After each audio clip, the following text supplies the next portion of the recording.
Bonjour à tous et bienvenue sur cette nouvelle vidéo sur notre chaîne.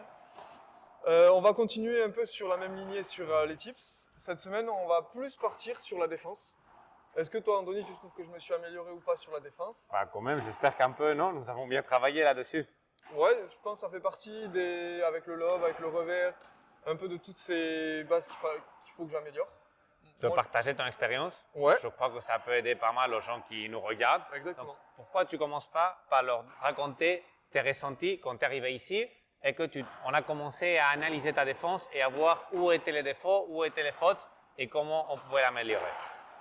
Moi, pour commencer, j'avais l'impression en défense, c'était un peu comme si je défendais pour survivre. Après la vitre, je défends juste pour remettre la balle, mais j'en fais pas ce que je veux. Ton plus gros désir, c'était de tenir une balle de plus. Là, c'est vrai, on peut parler de la balle de plus française. Là, on peut le dire. On peut le dire. Ensuite, je faisais beaucoup de fautes. Tout ce qui était après la vitre, je faisais beaucoup de fautes. Et si je peux rajouter encore quelque chose, c'est j'étais pas du tout à l'aise après la vitre à me dire la position à laquelle il fallait que j'adopte. Et soit j'étais trop près de la balle, soit j'étais trop loin de la balle, soit je la prenais trop derrière, soit trop devant, je lançais la raquette.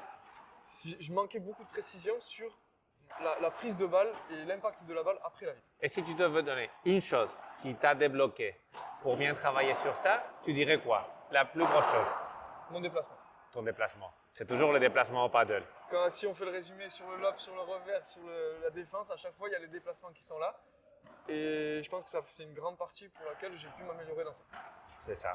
Bon, la dernière vidéo, on avait donné 4 tips pour faire le lob. Sur cette vidéo, on va donner 5 pour bien faire la défense. Ouais. Donc, on va commencer. La première chose, très important, préparer très tôt. Nous sommes en position d'attente et la première chose qu'on va savoir, c'est si la balle arrive à gauche ou à droite. Donc, dès qu'on sait ça, la raquette déjà prête pour jouer la balle. Ça, c'est le premier tip que nous allons faire pour défendre bien. C'est être prêt. On dirait que c'est une évidence, c'est évident, c'est facile, mais il faut le faire. Deuxièmement, il faut bien reculer avec la balle pour aller jusqu'à la vitre et trouver un placement toujours le plus derrière de la balle possible. Il y a une limite, c'est la vitre, on ne peut pas reculer plus que la vitre, mais au moins on va être au même niveau que la balle et ça, ce sera la balle la plus dure à défendre. Mais au moins on ne fait pas la faute et on tient la balle de plus. Dans ce cas-là, à nouveau, on se permet de dire la balle de plus. Une fois nous sommes derrière, qu'est-ce que nous devons faire? Toujours être prêt pour le rebond moins bon. Ça, c'est notre troisième type.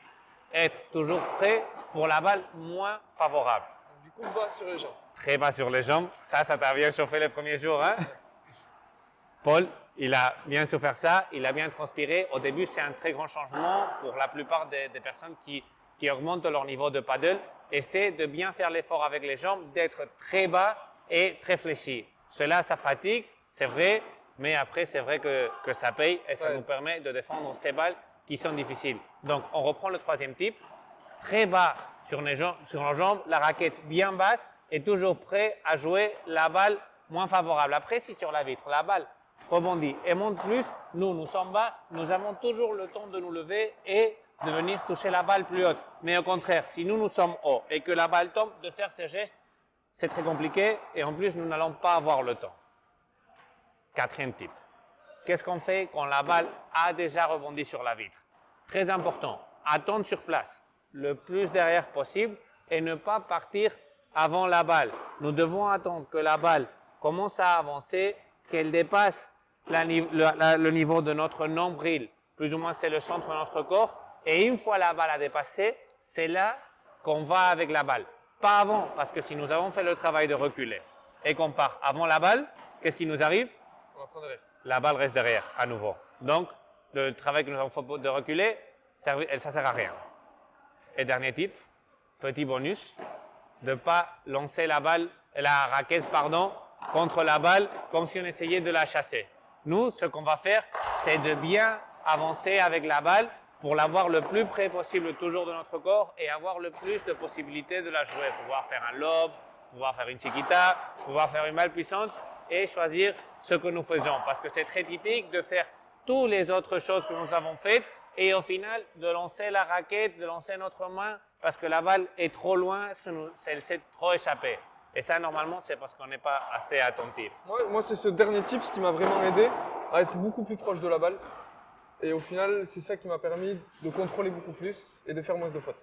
Parce qu'avant, je lançais tellement la raquette, j'étais tellement loin et je m'étirais tellement que je contrôlais rien et je faisais beaucoup de fautes. Ça, c'est ça pour moi qui m'a vraiment aidé. Je crois que ton jeu, soyons sincères, a beaucoup amélioré depuis que tu fais pas ça. Parce que c'est vrai que de courir, bouger, reculer, c'est très bien.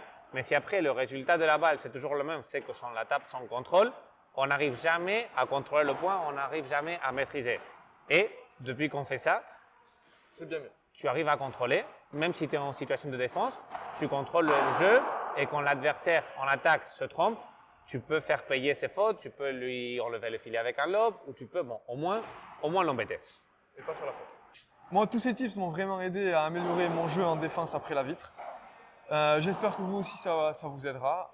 De mon côté, je vais continuer à m'améliorer sur d'autres coups et qu'on vous présentera dans de prochaines vidéos. Bon, nous sommes attentifs aux commentaires que vous nous laissez et nous recevons très contents vos idées et nous allons essayer de répondre petit à petit à vos réponses, bon, au fur et à mesure que Paul aussi travaille sur ces parties des jeux. Et bon, comme a dit Paul, nous espérons que cela c'est utile pour vous et n'hésitez pas à continuer de nous dire ce que vous voulez qu'on vous explique. À bientôt.